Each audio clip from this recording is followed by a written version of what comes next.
Hi, it's me again with Corel Draw Tips and Tricks. Over the last several days, I've used this. Well, I didn't use a 12-sided polygon. I've used other sided items, but I just made a video yesterday about how to make this a lot easier. And I'm gonna call this video part 2, just so you can kind of, if you find this one, you can go back. But I like drawing like this, so I'm going to take the 3-point curve line. I'm just going to show you a couple of tricks. I'm going to hold down the control button, and that makes my line perpendicular, and then I can move by still holding down the control button. I can make my line.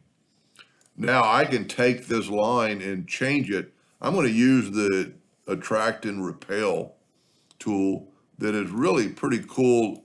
You can do some pretty cool stuff with it just by grabbing that line and then start moving stuff out of the way. I'm going to make my nib a little bit smaller, and you can do things like this and just kind of make it look like an ocean wave.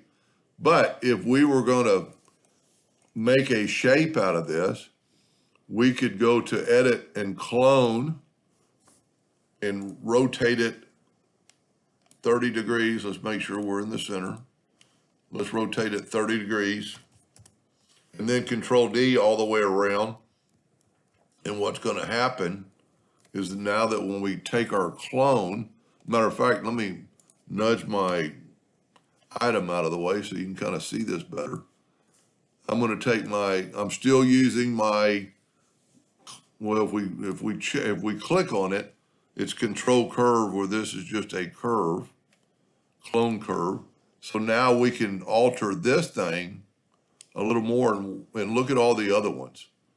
And as long as you stay in the perimeter of that clone, you can do a lot with this. I mean, if you look at that, you can have all kinds of shape you can do this later version. You can do the same kind of thing, same thing in the symmetry tool, but we're going to take this now and kind of smooth it out a little bit, and it's smoothing them all out.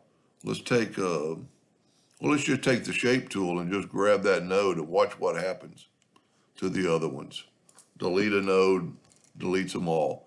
You could add a node and put a cap on it, and it really lets you see what it looks like as you're drawing. And then take the Smart Fill tool, and I got a little leak.